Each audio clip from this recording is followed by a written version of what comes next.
When you want to hear about games and only games, look no further. This is the Games Only Podcast, your number one source for video game news, reviews, and opinions. With HP 1703. In death, as in life, I shall honor my brothers. Dr. Gumaer. The boss is here at last, boys. And myself, Sunspot. Fresh victim. Games Only Podcast on iTunes and YouTube. Hello and welcome to the Games Only Podcast, episode 30. 30! I am your host this evening, HP 1703, and I think 30 is the new 20. To my east is a man who could exhaustingly mathematically prove that 30 is never anything but 30. It's Dr. Gumaer. We can do some type of number system in which it could work out. Okay, fantastic. And to my south and west, a man who thinks 30 is still 3,970 years behind him, it's Sunflower 4000. Is 30 considered the silver anniversary? That's 25. 25? Yeah. It's 30. 30's got to be something. What is... Okay, so... Polished bronze? I don't know. Yes, 25 is silver, 50 is gold. I believe 75 is considered platinum. Oh, man. What about jade? Don't think they... 25 is silver, 30 is green. Green? Haha, jade. In your face, Doc. That works. 35th will be coral, so I can't wait for that. Where are you pulling these out of? I'm pulling this from Anniversary Colors by year. Anniversary.com? Oh, colors. No, actually, Colors. According to Wikipedia, pearl is the traditional 30th anniversary present. I need to get off of this webpage that was made in This doesn't make any sense. Hey, let's talk about games, shall we? Sonny, you played through an entire game yesterday. I did! Operation Raccoon... No. Actually, Doc kind of played this as well. I did. I played along with him by watching the entire game. Yeah, so I got Asura's Wrath from Gamefly, and I said to myself, well, this game's supposed to be short, I'll stream it, it's supposed to be a bunch of quick-time events, maybe other people can pretend to play it along with me. Alright. So here's what Asura's Wrath is. You're not interested in the story, but you're basically a godlike general that gets tricked and betrayed and cast out, one of 8 generals, so now there's 7 generals, and you have to fight your way back because your wife got killed and your kid's in charge of shit now, and it's time to make the blood happen. And you're angry. Very angry. You make the blood happen. That sounds pretty generic, actually. It's actually done really cool. It's kind of a 3-dimensional anime style, and the style of anime is very pronounced because in the middle of each part of the game, there are 17 or 18 parts, I think 18, it will have a commercial break. They don't actually show a commercial, but they'll do the different screens intermission that you would see if you were watching a more modern anime, which I thought was a nice touch. That's cool, yeah. The character designs I found were really cool because I get a kick out of big fat dudes with like beards that look like they're made out of metal. Like a lot of cool ornate things. And there was a bunch in this game. Yeah, that's why we're friends, I think. Yeah, and early on in the game, you experience a insane-looking scene where a man, or one of the generals that I mentioned earlier, grows to about twice the size of Earth and tries to kill you with his finger, and you kill him. Because you're still a little dude, you're still normal. Right. But you activate your wrath and you attack him, and somehow later on in the game they manage to one-up that in different ways, which takes quite a bit of effort when you get twice the size of Earth. So the game's really, really stylized and it does a lot of really crazy things. It's meant to be balls to the wall. You're not looking around for collectibles. There is a combat system in the game, but it is absolute crap. Okay. It's not fun to play the combat at all, and they just serve as a means to advance the story. There are no upgrades to be had. Yeah, the combat essentially looked like it was build enough meter to go into quick time mode. That really is it, though. I mean, you just basically fill up a bar until you can hit the trigger and then do a special move to move on. Okay. So obviously, the fighting sucks. There's also flying and shooting, which is kind of like Panzer Dragoon. Flying? Yeah, I mean, you're like a super-ass dude. So Okay. you can just like jump up in the air and fly your ass around wherever you need to. Sure. Jumping really far. How's that? Yeah, Okay. he's not really flying. He's jumping really hard. Really, really hard. Sure. But, you fly through the air and you can shoot things. And it plays like Panzer Dragoon, except it really, really sucks as well. And it's not very fun. In fact, the shooting was probably one of the weakest parts of the game. I did not like it. Didn't like it one bit. And then you have the cutscenes that are QuickTime events. And that is all the gameplay that there is for this game. It's about 5 hours long. Maybe 4. Might be closer on the side of 4. But after beating the game and playing through the entire thing with all these horrible things that I don't like about it, I still really enjoyed the game and can highly recommend it for 20, maybe $30. Because it was a cool experience, saw a lot of cool things, and it kind of was a substitute for actually watching a decent anime, which are in very short supply these days. I haven't seen a good one in almost 10 years. I'm going to come back to your recommendation in a second. I want to know what Doc thought about watching the entire game. He's spot on when he says it's like watching an anime due to those like commercial breaks all the way down to like there's seasons, like there's like 6 episodes does a season, then they roll a set of credits, and even the final episode, they rolled the credits while you're still doing some action, which is very popular in the last episode of any anime series to try and get a little bit more show into the 30-minute slot. So it was essentially me watching, sorry to say the word, it was basically me watching an anime. And, it was cool, and the QuickTime events were fun to see how fast Sonny can actually mash the button. And all the mistakes I made. And at the end of the game, he really did not want to mash that button really hard, because there's just some points where you're supposed to mash the button, but you can't really progress any further until the scene actually plays out a bit, so he kind of gets a little lazy at the end until the scene finishes. But yeah, eventually I got to the point, because when you mash the B button, for instance, a gauge is going across the screen, you need to fill it up. And it kind of fights, because the other side is the enemies, so it'll maybe hover around the center no matter how fast you hit it. And it took me a while till I got wise to that, and I was like, okay, I'm going to slow down. And then eventually I was like, damn, I'm really tired of this. I'm going to slow down. It gets a little old. But he's really good at mashing those buttons, I'm not going to lie. Okay, so... My life's work. So, Sonny basically broke it down to essentially the gameplay parts he didn't enjoy, but everything else he did enjoy. Would you agree? I enjoyed watching it. Basically it sounds like you enjoyed watching it too, and I'm wondering if Doc can give it a recommendation based on just what he saw and not playing it at all. Yeah, just go to Sonny's Twitch.tv channel, and you can watch the entire thing for yourself. You don't even have to buy the game or play the game. You can just go there, it's saved, and you can watch it. In a way, I've pirated the whole game. Yeah.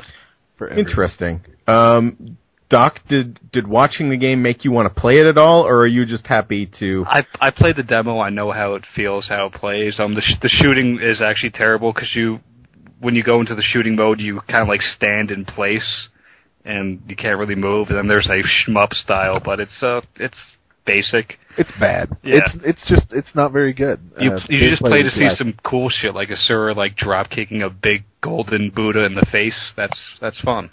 Yeah. And it is fun to actually do those and play those out in the QuickTime events. There's nothing sneaky about it. It's not like bad QuickTime design. Whereas, like, say, Force Unleashed or Force Unleashed 2, I seem to remember QuickTime events, like, covering up the action, which really pissed me off because I would like to see these things that are happening. Mm-hmm. And it's not like it's really hard to tell exactly where the indicators will show up because they all show up in the same place, so there's no worries for that. Despite me hating almost every aspect of the game, considering, regarding the gameplay, I still really enjoyed it. So take that how you will. It was fun. It was a lot of fun, and I liked the game, and I plan on picking it up for good. I sent it back to GameFly today because, I was like, I beat it in one day, one afternoon. So rent it if you can, buy it if you'd like. I can't I can't really recommend it to too many people. It was good enough for me to watch it for 4 hours, so that's something. Is there any kind of online passy kind of? Okay, so No. you could just rent it for a day or a weekend and get through the whole game. Oh yeah, like I said, it was about 4 or 5 hours, and like I said, it feels like I think that's the phrase I need to eliminate from my vocabulary. Like I said. Okay. But as I had stated previously, you may get varying amounts of mileage. The demo that is on Xbox Live and PSN is the part that I mentioned where things get really huge. So definitely try that out, and if the character design and the look of the game is enough to suck you in and actually be interested in what the game's like, by all means give it a try. But I'll be picking this up for my collection when it's around $20 or $30. Okay, that sounds good. That's Asura's Wrath. Asura. Urea. No. Yeah. It's a very soft Asura. view when they're mentioning it, so Asura. And there are some small unlockables, but nothing major. It's things like, different HUD elements, or maybe you gain meter a little bit quicker and things like that. Stuff that I can't really justify replaying the game with. Okay. Stuff that went with the bad part of the game. Yeah. Okay, so interesting. So it sounds like we recommend just kind of renting it and playing through it, and if you like it, pick it up cheap. It definitely was a neat experience, and certainly was more fun than the fun I had with Journey. Speaking of Journey, did you... Fantastic segue. Let's talk. You called it out. It got ruined because it was super obvious. We were talking about he's gonna throw a your shoe game, now, and now we're talking about my game. So fine, let's talk about Journey. We can shuffle. Nope. Shuffle. All right. Truffle shuffle. So let's talk about Journey. I picked up Journey on PSN for $15 on Sunday. What made you pick this up? Was it me hating it? I don't think Study's lack of recommendation. Wait. I didn't hate it. I did not encourage people to get it. It was kind of the juxtaposition of how you felt with how everyone else seemed to be feeling that made me curious. Is Sonny crazy, or is he right on? Now, did you guys try to share this with each other, or... No, it was too much effort. It was too much. So I just bought it. So let me walk you through my experience. I think that's going to be the easiest way to kind of review this. So the very first area, I'm going to call them areas, has you kind of just learning the controls by yourself. And then when you get to that second area, kind of around a corner or sitting down or, somewhere innocuous, all of a sudden is someone else. And like you said, see, I just did it for you. Yeah. Like You're you said, essentially saying the same thing. Essentially, the set piece is that somebody is there. Visceral. Okay, we got them all.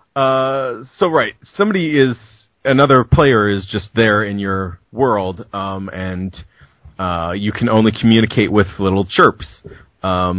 So when I got into this world when this other person was into my world, it seemed pretty apparent to me right away that this other player had played through it before. Like a long ass scarf or something? No, but he or she, I'm just gonna say he. Sorry about my gender-specific pronoun usage, everyone. He clearly knew where the little, I'm going to call them upgrades, but the things to make your scarf bigger.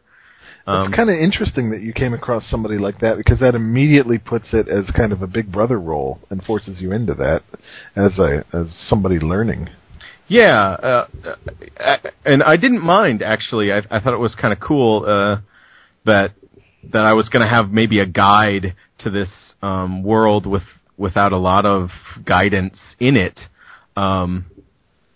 So this guy shows me this secret area under kind of a waterfall of sand, a sand fall, and then he starts jumping kind of into the sand at a specific point. So I'm like, maybe there's a second hidden area.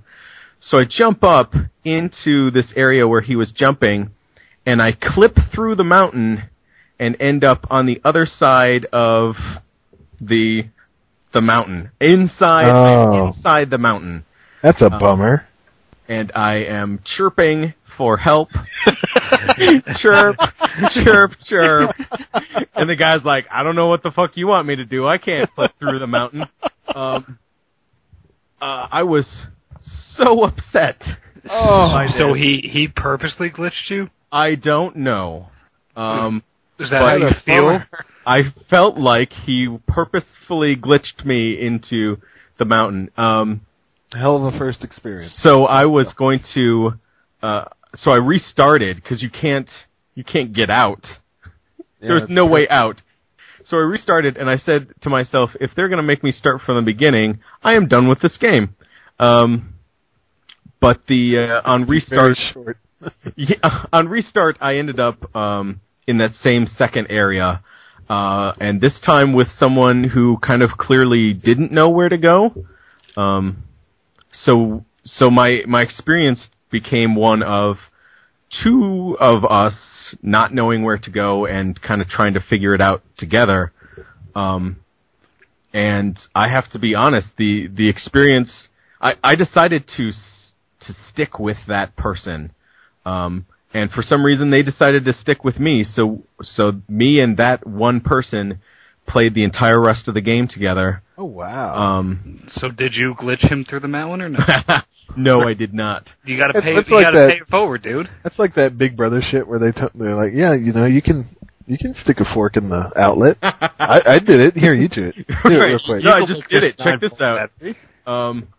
Right. So yeah, there were like you had mentioned the kind of the spotlight snakes. Yes.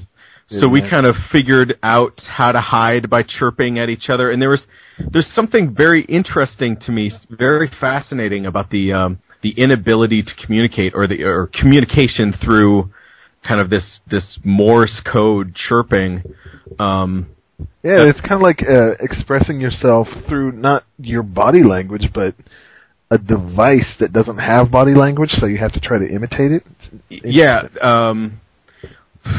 This is going to be a gigantic tangent, but in improv we do games with pantomime and gibberish, so we will have guessing games where we can't use English, and so we have to act out and use gibberish to communicate.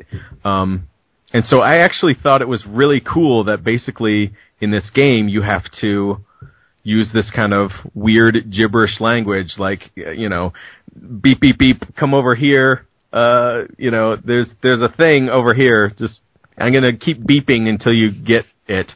So you're just kind of being more annoying than the other person, so they come over there. No.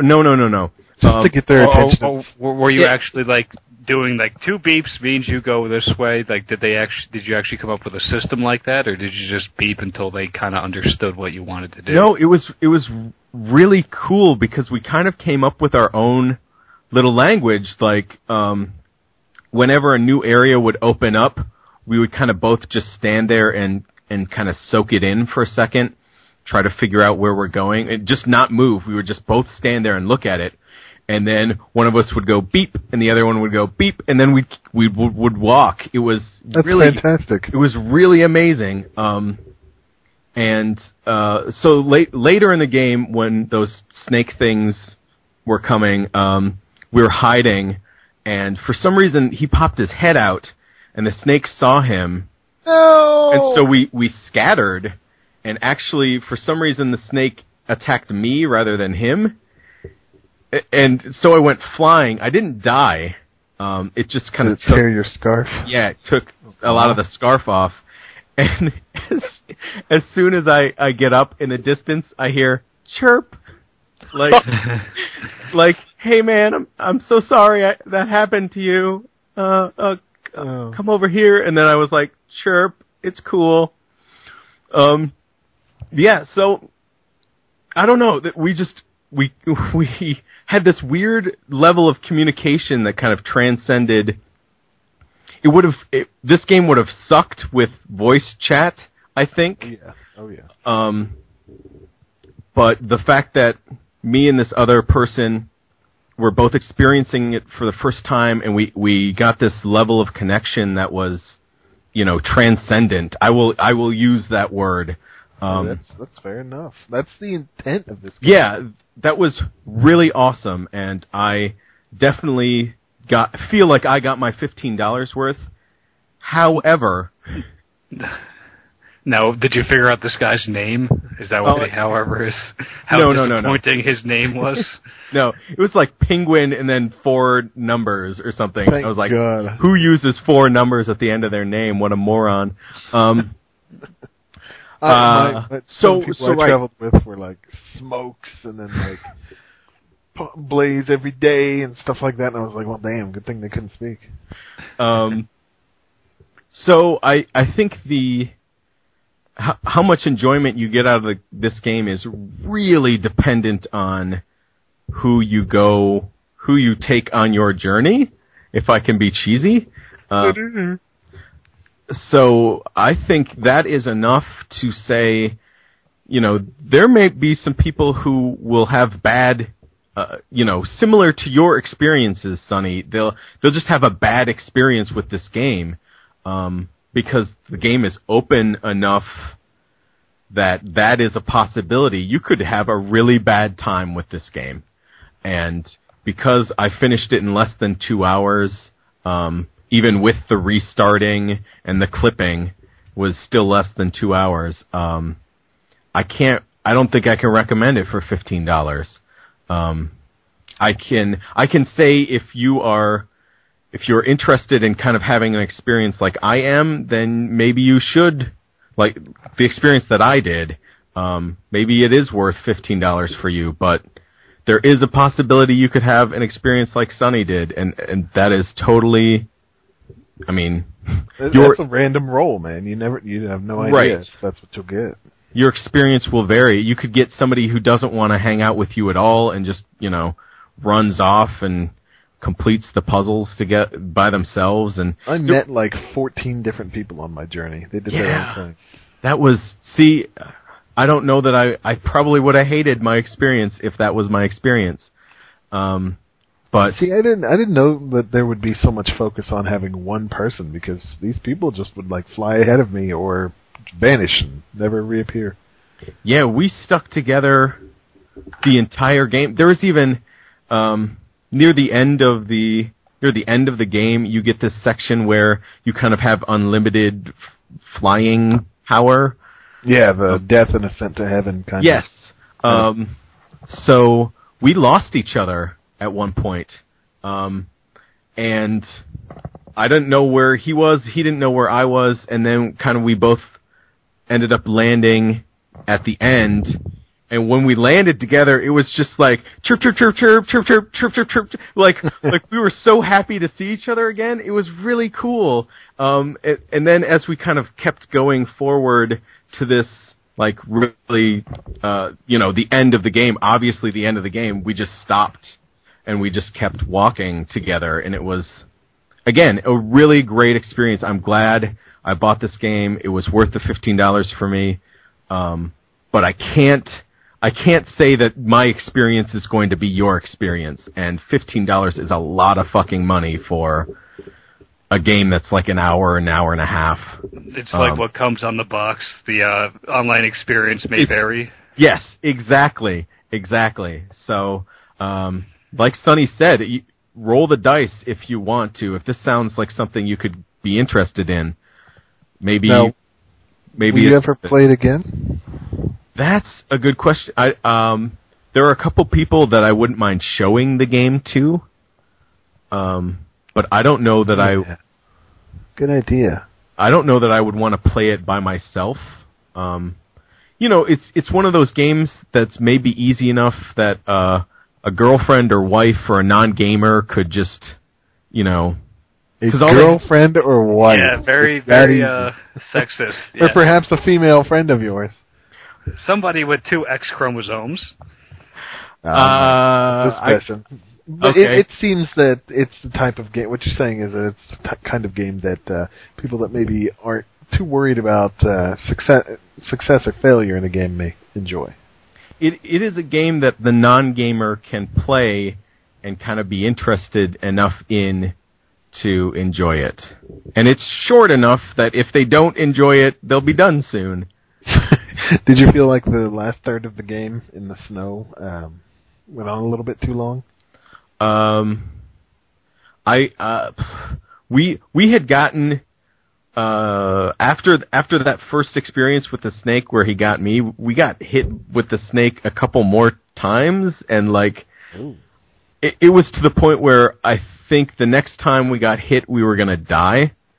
So there was an added tension to our playthrough, at least in my perspective, that maybe wasn't there for a lot of people, because I kept worrying like, you know, if we come across another enemy that hits us at all, we're gonna die. Yeah, what a cool story though. I'm glad it worked out like that for you.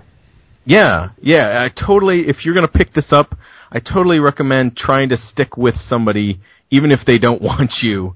Just follow their asses, and hopefully you'll have an experience like I did. But did you like the game's art style? And did you think it was visually pretty? It's a beautiful game. And I kind of, like I usually do, I made my own story up about being in a foreign place and not knowing the language, so I had to like look at all these pictures and stuff.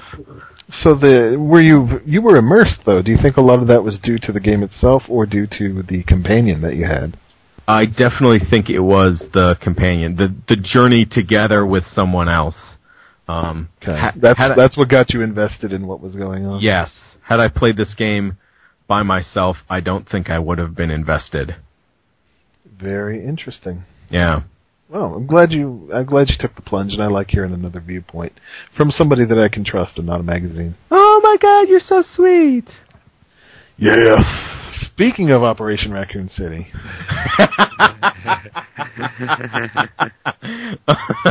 Yeah, I didn't pick this up because I saw some video of it, and it wasn't as appealing as I thought it was going to be. Well, HP, you played it at PAX, right? No, I read a pretty lengthy article about it in some gaming magazine, maybe Xbox or Gamer or one of those magazines. Okay. And it made it sound really awesome, so I was kind of psyched for this game. On paper, it sounds really good. I'll give that to you. Okay. The bottom line in this game, and I'll just spoil the whole review I'm about to get into, or whatever you want to call it. I can't really review it that well. Basically, it's a bad SOCOM with zombies and other people. It is wasted potential. I got suckered in by a very persuasive salesperson to get the special edition. Who may have been dressed up as a STARS member.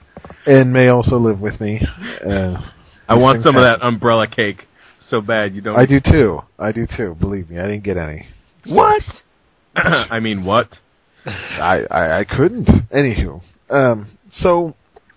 they take you back to an age, 1997 or 98. I can't remember which it is. I'm not, despite being a big fan of Resident Evil, I'm not that up to snuff with my dates. Mm-hmm. But the Raccoon City outbreak, they take you back there, and they add another layer to the already existing story, where you are the special team sent to kill the special team that was sent to get the virus and take it out. Basically, their excuse in this story for this extra special team, I guess we could call them that, is that the special team are mercenaries, so they could be bribed. We only trust you. So, of course, you have to kill them. So it revisits some familiar locales in HD, which is nice. However, the problem is the gameplay in this game just really kind of stinks. I'm used to the tactical type of shooter where if you stand completely still, your crosshairs get real small and precise. Mm-hmm. This game has that type of shooting mechanic, except there's always zombies around or something coming to attack you. You can't ever sit around. That kind of reticle is best done for ambushes or perhaps sneaking missions, things like that, where you can be real precise and be real careful. Mm-hmm. Not in whirl of mayhem going on. I mean, it's ridiculous. It does have a 4-player online co-op for the main game, but alone it is an absolute stinker. Not fun. The AI is absolute dog shit. They won't use items. They'll stand around. They'll get in your way. Absolutely horrible. Every character that you have also has a special ability. The AI never uses their special abilities, whether that is planting bombs or doing special one-shot kills or being excellent at melee, things like that. None of that. I will say that their character design is very imaginative and cool. I enjoy the characters that I've had the pleasure of playing as. Mm-hmm. There are something like 4 different versus modes, which seem kind of pointless because I didn't think this game would sell that great. And then you've got all these different versus modes that you have to select in the versus multiplayer, which splits people up even further. And it's just kind of like, okay, did we really need a, infection mode where one person's infected and has to fight off the infection? Why can't we just have 1 or 2 very simple game types that were polished really well? And it's not. I've dealt with some lag, and confusingly, well, maybe not confusingly, this is the direction things are probably going to go. My pre-order and special edition items give me a huge advantage when I'm playing against peasants that bought the regular version. Huh. Because I'm like, oh, this gun is really godlike. I wonder what the trade-off is. And then you're like, it's not. There is no trade-off. It's just godlike. Awesome. Huh. No, I won't lie. That shit feels good. But at the same time, the game itself, it's just to take cover behind things. You walk up close to them. But you also sometimes have to open things, and if it thinks it's cover, you'll snuggle up to a door. It's not very clear. It's very dark, and of course it's, oh, this is the night Raccoon City's horrible zombie apocalypse. It's not, the terrifying noon when everyone outdoors went bad. It's not like that, so you lose a lot of detail. It's hard to see. And of course, every special unit has to be dressed in mostly black. That's the only thing that makes sense. So there's lots of gunfire coming from places that you don't know where the hell they are. So far, I've been really disappointed with this game. I'm going to put more time into it. I'm going to get more time in it with co-op, but what really stinks about it is that I can't say to somebody like HP or Doc, hey, the co-op's really fun, because I would have fun with you guys, but at the same time, I think I'd be screwing you out of some money by buying this, and I can't recommend it. Sounds about right. Yeah, because I make no mistake, I would like to play it with you guys, but this is just a bad SOCOM, and I never liked SOCOM in the first place, in a great setting that has not been done properly. It's just mechanically a complete failure and needs 6 more months, if not a year. Wow. It's a shame. Yeah. Wow. So far, a big thumbs down, and the more I play, the worse I feel. Well, there's always Resident Evil Outbreak. Yeah, still. For the past 10 years. So anyway, that's all I've got, but Doc, I'd like to... I'm not trying to play hostess here, but... delicious. Apparently, go right ahead, honey. You played a game with didgeridoos? I played a game based off of your wonderful recommendation, Sunflower. My scathing recommendation? Yes. It just happened to be on my GameFly list, and I happened to receive it, Rayman Origins. And yes, I got to the didgeridoo world, and there's didgeridoos, and I was flying in them. But it's a very slick-looking game. I have to give that to you. Give that to you. No, give that to the game. Very cool art style. I like it. It's a watercolor, but cartoony. And the music's interesting because it has very not popular instruments like a didgeridoo and some other musical instruments that I triangle. Yeah, other musical instruments that I just couldn't place my finger on, but I've heard before. The wood fish with the ridges. But it's just a boring ass platformer. That's all it is. It's jumping around and getting things and trying to get as many coins or light up objects as possible. And I've no attachment to any of the Rayman characters because I've never played a Rayman game before. I decided to pick the fattest motherfucker there because it feels good to play as a fat person from time to time. You got to level out the playing field, I did that. I know what that's like every day. It ain't as funny. I did that with Star Wars, So every once in a while, you got to be like, okay, let's pick the not person that looks like me with little appendages. Well, on one hand, you'd say that does the character really matter? Because how attached do we really feel to Mario or Luigi? But at the same time, I definitely felt what you did, where I was like, I don't know who these assholes are. Why do I care? With Mario and Luigi, it's slightly different because I did play those games, and I have an older brother that would always be Mario, so I was always Luigi. It just kind of worked out like that, even in Mario Kart, like, oh, fuck that red guy, I'll be the green guy instead. So I do I do have that attachment because I've played the games before. Maybe if I played Rayman before, I may have had that attachment, but... I can spoil that for you. I've played Rayman before, and nope, doesn't work. Not at all. Not for me. No. It's just not for me. The series isn't really for me. It feels like it's being a grown-up and seeing something made for a child that you just can't identify with at all. Like, there's no common ground. That's the way I've always felt. Like it was made on some alien world for kids.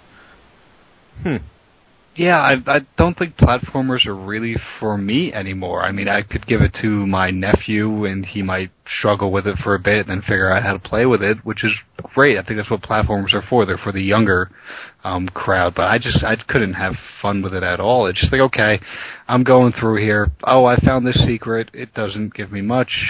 I found this secret. Doesn't do much. It's just like, oh, more collectible items. It's I don't know. It's pointless to me.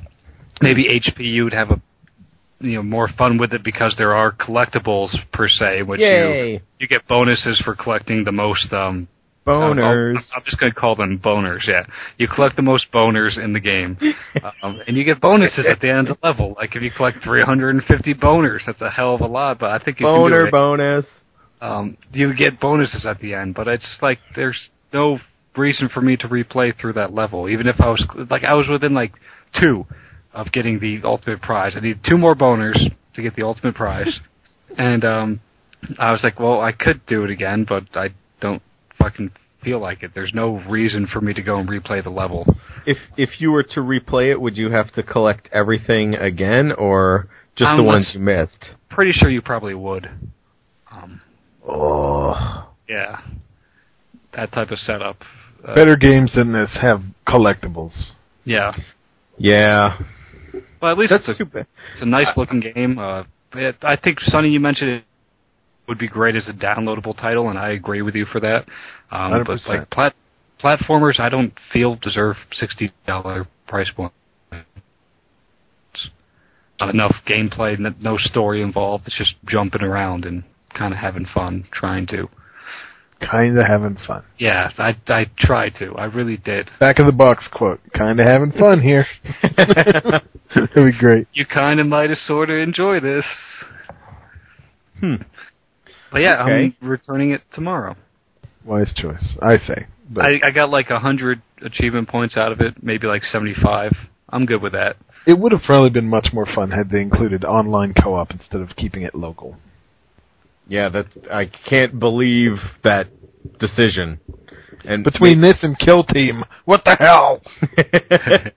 Well, maybe it was a time thing, or maybe it was a budget thing, but you should plan accordingly to make games like this cooperative online, because actually, Rayman's Origins has started from the 4-player Nintendo 64 games. So, in order to preserve the series' sanctity, it needed to be local co-op only, as online would have been a disservice to the Rayman franchise. I guess... Yeah, let's go with that. I know you're making a joke, but I guess if you're going to go that way, this game should only come out on the Wii.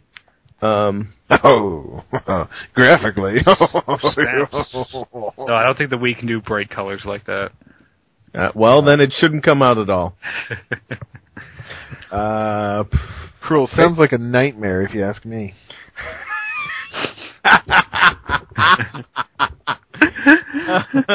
Oh man, tell me about nightmares. I've been playing one recently. What? Have you? Oh, Rayman Origins 2? Yeah.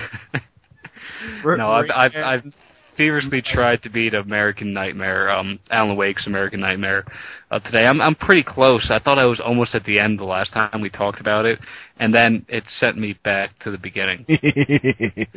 And then it did it to me again. So I guess they decided to lengthen the game without having to add any real new areas, but at least the nice thing about when they send it back, they take away things that you need to do.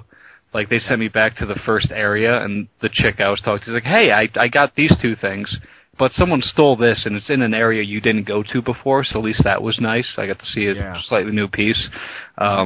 So they do, it's not like you have to replay it from every mundane situation. Yeah, it's pretty much like the developers had a shoebox where they're like, you gotta make a diorama in here. And they go, okay. Well, let's make this a really clever diorama that'll last you 3 playthroughs. Yeah. So it was obviously planned how they did it, but it was obvious also that they had this restriction that they were going to have to overcome somehow. Mm-hmm. And I do think it was a clever, at least from the narrative standpoint, it was kind of a clever looping hook that kept. The writing's excellent. Yeah. That's probably the shining point to this game. But I just don't feel like it has that same atmosphere as the original one did, and it all comes back to the combat, in which it feels way too easy. On my more actiony, less survivally. Actiony, exactly. Like on my third loop back, I realized that I haven't used a single flare gun shot, a single stun grenade, or a single flare. And I rarely use batteries. I would always just wait for the flashlight to charge back up, and it's just way too easy. And then the second I start using flares, there's ammo for flare guns all around, ammo for stun guns. I'm like, wow, this is really fucking easy. It doesn't have that same feel of dread that the original Alan Wake had. Not so much survival in American Nightmare as it is for getting you through a story. I believe that's the best way I can describe that. Yeah, it's just trying to facilitate the story. It's not difficult at all. It's that. I didn't really have a problem with it. It just was a little jarring compared to the first game. Yeah, that's the main. Like, if you were picking this up for the first time, I can see you having no problem at all. But compared to the original game, it doesn't just have that same feel to it. It doesn't have that same dread. Oomph. Yeah, the same pow. I'm not scared of the crows. I'm not scared of the wind rustling or Used anything. to be scared of those damn crows. Yeah, now they're just like, oh, the crows are now people, and then they turn back. And they're infinitely easier to kill. Yeah, you kind of just shoot them a lot. I wish they would go back for Alan Wake 2. Hopefully they'd try and make that atmosphere again.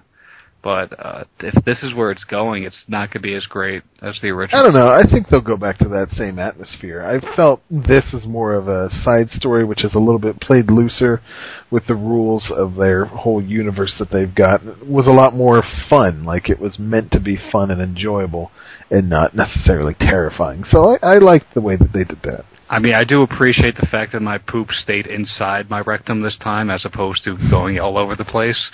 But well, that's the show, folks. Oh boy!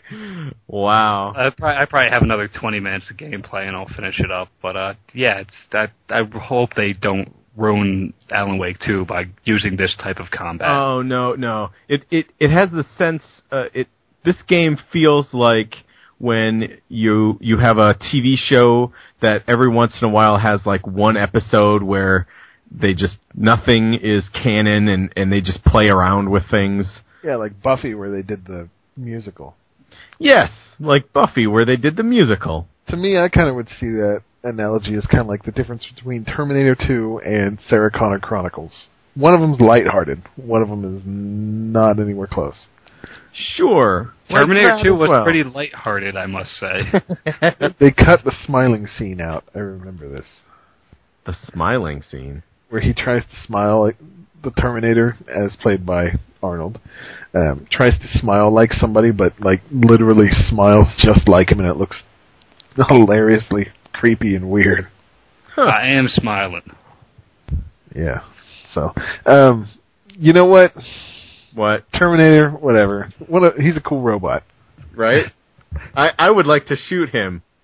Why would you want to shoot him? Well, Is there a game or something? You I could gotta shoot many of him. I got a hankering to shoot many robots, Do-do-do.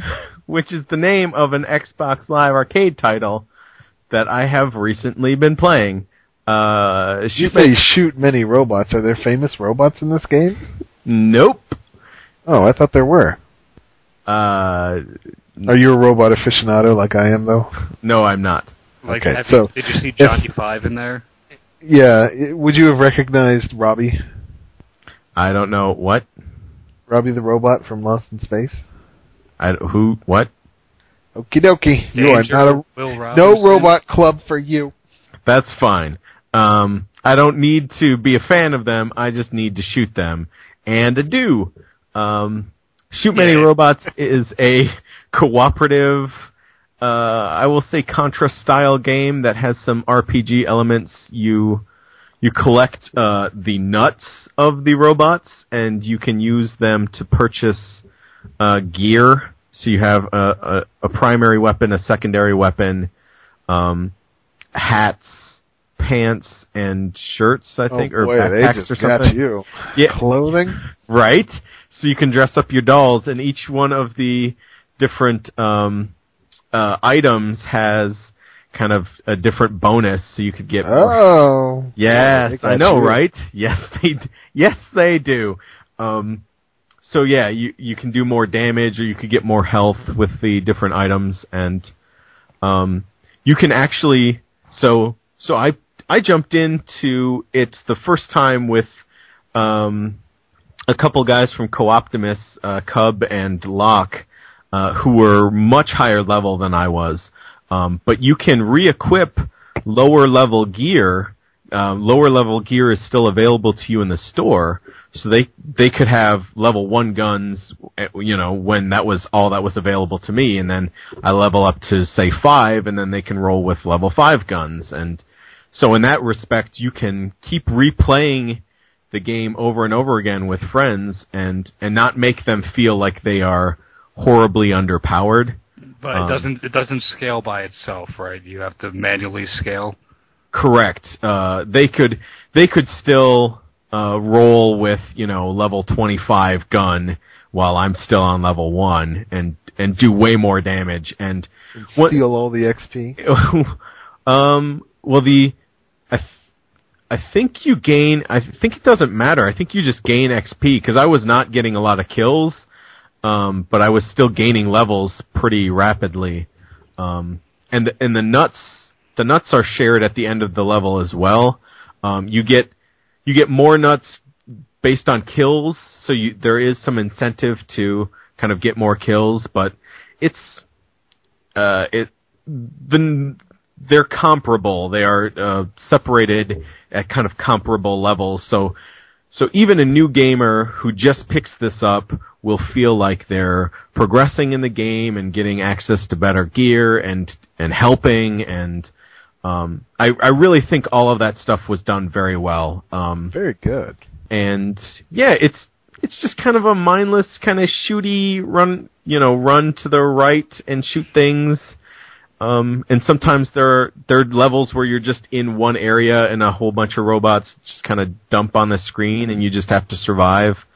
But a lot of fun with friends. I don't know if I could recommend it if you don't have a crew of at least 3 or 4 to roll with. I've been mentally struggling trying to figure out if I want this.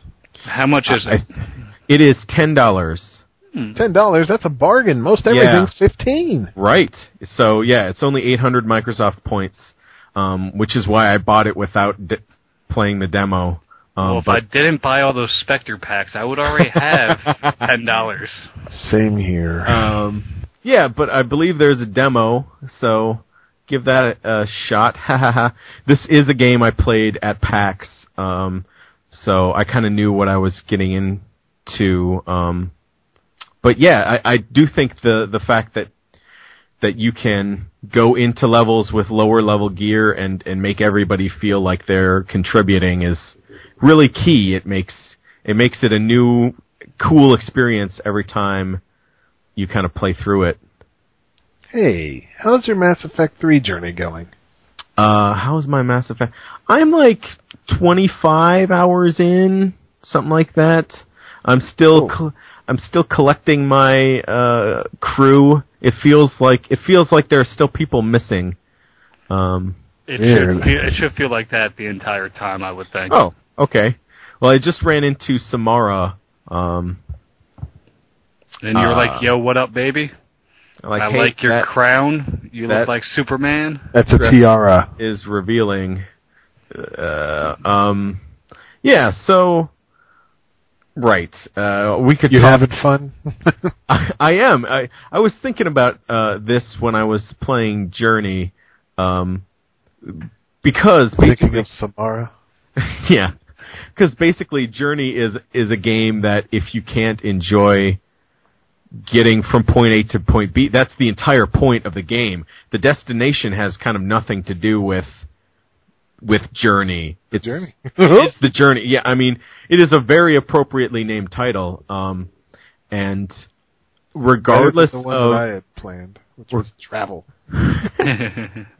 Regardless of how the Mass Effect trilogy ends, I have had such a good time over, these 3 games that I'm sure I'll be disappointed if it's shit, but you're not going to go begging for a refund like some of these people are, right? I am not going to. Yeah, news. So Amazon has agreed to refund people who are sending back opened copies of Mass Effect 3, so you can effectively play through your 30-hour game and send back and get a full refund from Amazon. How many In other news, expect pre-owned copies to price drop very soon. Yeah, how many people do you think are going to take advantage of this that weren't the ones that were going to take up arms, but like, hey, I can get a refund real quick? I actually normally am not for this, but I'm actually all for it. Shame on Amazon for being willing to accept these open games due to public's dissatisfaction with the ending. Well, You want to know something? This isn't the first time they've done this. You mentioned that before. What was the other game? Dragon Age 2, also a BioWare joint, as Jam would say. Jam would say that. That hot new joint. Fascinating. Before you know it, Amazon's not going to carry BioWare games. But, movie theaters do this. If you're dissatisfied with the movie you just saw, normally you can go back. Normally you can go back and get a refund. I always thought that was one of those bitch things that nobody actually did. But then you talk to somebody who works in the business, and they're like, "Man, all the time, these assholes." Yeah, I just have to do it. Yeah, thankfully, I don't know anyone who would do something like that because that is fucking ridiculous. But yeah, it is around in the industry. You fully have taken this piece of media, be it a movie or now a game, and you can ask for your money back. I find it obviously kind of wrong because you got the experience out of it. That's what you paid for, and now it's not like you get the refund and you lose the experience too. You still have that, Right. Yep. So right, there has actually been at least one instance where I did an improv show and somebody walked out during the intermission because they just didn't get it. It wasn't their thing. And I think that's vastly different than having watched the entire show and then asking for a refund. Like, on top of that, it's more of a so you didn't like the ending, because that's the only thing that people have problems with. You played how long? You played 30 hours of this game, and you stuck with it all the way to the end, and then all of a sudden the ending soured you on it? No, you still enjoyed every single minute of that game up until the end. I didn't like the end of Schindler's List. Can I have my theater ticket back? Right. It laughed out of the universe. William, the ending of Romeo and Juliet is a little downer. I just didn't want to go see that. I didn't want something to ruin my day. Yeah, I guess I specifically have a huge problem with this as kind of I don't want to sound lame, but like as a writer and an artist. If I can, here we go. Let me get your Frappuccino for you. I just, you want to have the the ability, the freedom to make choices like this that maybe the public doesn't like, but make the most sense given the world that you've created. There can be a lot of value in a choice that they don't like. You can teach people things. You can get your point across even more fully if it's not what they want. You have a vision, and let yourself have that damn vision and not open yourself up or do what BioWare's doing and saying, yeah, we're going to make some more ending content as well to fully flesh out and provide some closure to people, which they have also decided to come out and say. Great. Yes. So I have. Now, do you think they already were going to do that?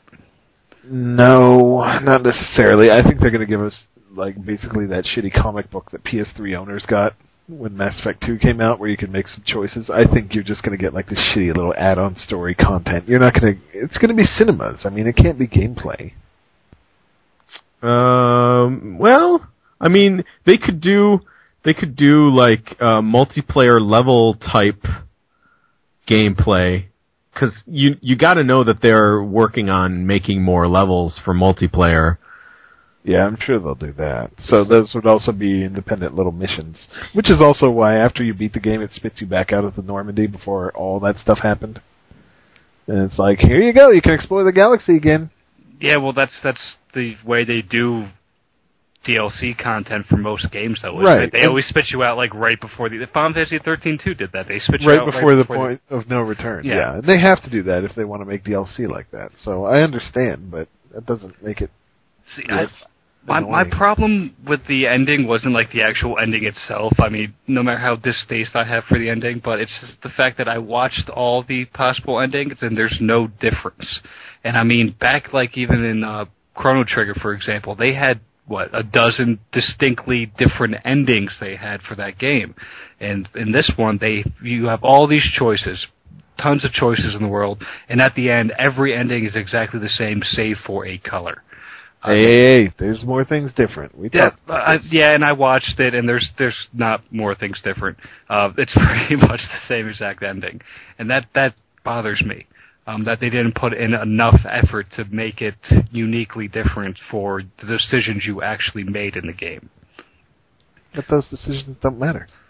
Yeah, but the whole game, they make you feel like they do. I'm sorry, HP, but your decisions don't matter. Let everybody die. HP, let everybody die. Just kick them in the ovaries, HP. Basically, HP, what I'm saying is that you're not going to see Rex the Krogan grow angel wings and save you from the last enemy or something because you brought him extra cakes. That's what I'm saying. You can bring people cakes? Nope. But that's just to reinforce my point that I'm just saying, I want the cake ending. HP, spoilers, no cakes. I'm going to bring this game back unless I get cake ending. You wouldn't expect something like that to happen, is what I'm saying. And something stupid like that does not happen, no matter how many cakes you feed the Krogan. So there are cakes. Yeah, there's cakes. Yay! There's fucking cakes galore. Wait until you discover that universe that's all made of cakes. Anyway, the point of the whole thing is being, how are you going to be BioWare and say, yep, this was our artistic vision and we don't want anyone ruining it, when you hoard out like this, when you say, oh, well, maybe we should have done a different ending. What are you, focus testing it right now? Is this the ending to 7 where they say, what's in the box? And then the movie kills himself? No. Spoilers. Spoilers. F off. That movie is a bad man. in the 90s. Spoilers. Brad Pitt becomes Wrath. Asura's Wrath, and he drop kicks a Buddha. The end.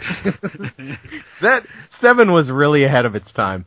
Yeah, so I guess that's the end of episode 30, unless you guys want to talk about anything else that's come up. That really has been the big news this week. That is surprising, though, that they're saying that we fucked up on the ending. That's a big surprise. How can you expect to be taken seriously if you're willing to just throw it all away? It's like, oh, I guess you guys didn't really value what you made if you're so willing to change it because people don't like it. I would have been fine with like a non-apology. I'm sorry that some of you did not understand the ending. I would be fine with that if they did. Yeah, you got to turn that shit around on the consumer. You got to be like, look, maybe it was a little too high concept for some of you. I think if I was the writer of Mass Effect 3, I would be so upset right now. Unless that writer wanted a different ending. Here's what happened. EA came to them and they said, hey, look, all these people are pissed off. Maybe if we sell a new ending for $5, make it happen. Work it out. Whatever you got to do. And you're like, oh, son of a bitch. EA is probably seeing green. Yeah. I can't see them releasing this not for free, though. Yeah. No, if they do, people will be like, oh, and they're money whores, which they are. Yeah, but the people will still buy it, so I can see them releasing it for $5. I'd be interested in what it was, but I would prefer to keep the ending that I had in my head because I was satisfied with the ending. I like to keep it. The little hitch you mentioned last episode that really stuck in my head, and I enjoyed that. I've indoctrinated you, dog. Yeah. Okay. I've indoctrinated our own Doc. I didn't want to our own Gumaer. My Gumaer. Where's my Gumaer? Forget about it. Hey. So yeah, I think that's the episode for this week. What are we playing next week? Just a heads up. Oh man, I went crazy on a GameFly sale and bought some games off of Amazon. I have Nier, I have The Cursed Crusade, I have some other shit that still needs to come. Cursed Crusade. Wow. Fuck yeah. It was like $10. So wow. Dog. I got the Binary Domain sitting here. I plan on firing it up tonight and maybe the next day. And next week, Warriors Orochi 3 featuring 132 playable characters. Oh my god. I can see his boner from here. It's blocking the sun. 132. The last one had like 93, so I'm hyped.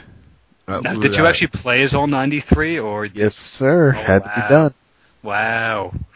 So this is your crack. This is like HP's collectathon. You love playing Japanese characters. I love playing feudal settings. Time traveling feudal lords is my weakness. Holy crap. And especially when they blend the Three Kingdoms era and the Sengoku era. Oh my god. And you can just kill hundreds of people in one swing of Lubu's battle axe. Lubu! Yeah, I love that guy. So yeah, that's what I've got planned out for next week. And maybe a little bit more Operation Raccoon City. Maybe some multiplayer aspect of it I'll end up really enjoying after some time, but we'll see. Nice. What about you, HP? I'm going to try to finish Mass Effect so I can actually listen to our podcast from last week. And more... Sonny can just blow your mind. Oh man! And then no multiplayer for you, HP. No multiplayer for you. I actually need to get my galactic readiness back up. Boy. Right. And then maybe some more shoot many robots, especially if one of you guys get it. Well, I'll play Mass Effect with you. I might get Shoot Many Robots because it's $10, and I will play Mass Effect with you as well. All right, sounds good. Right now. This second. No. Thanks for listening, folks. Yeah, thanks for listening. This has been episode 30. The Pearl. The green episode. The Jade Pearl. Thanks for listening. We'll talk to you next week. Toodles. Leprechaun Pearl Necklace. Gross. Me pot of gold. Gross. Hi, laddie. Trula lula lula. Fight.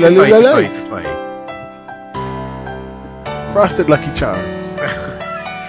Are you still recording? Yes, sir. Okay. Goodbye, everyone. So these two guys get out of the bar and go down the alley.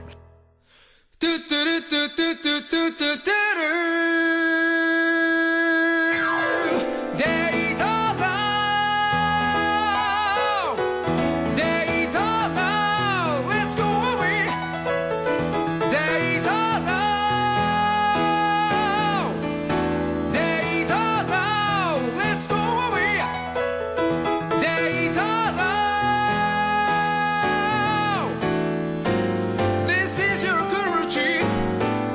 is really tough, but it's a beautiful day, so good luck, Daytona. Let's go away, Daytona.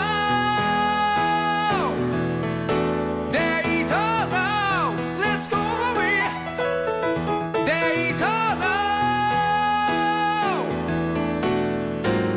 Out there on the way, yes, we're on the way, but it's a beautiful day here at Daytona.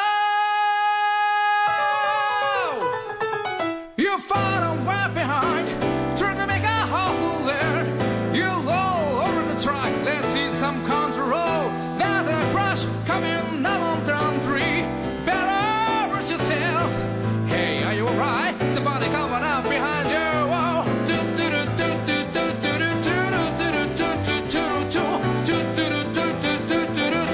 You're burning up the tires, baby. Yeah.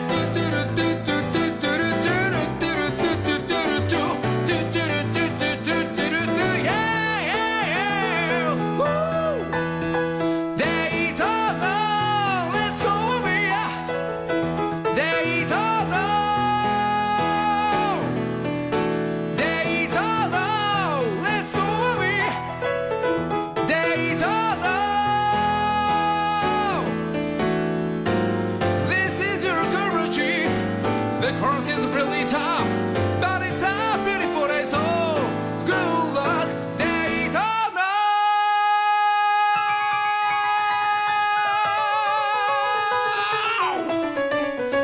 Woo! 1, 2, 3, 4. Yeah. Wow.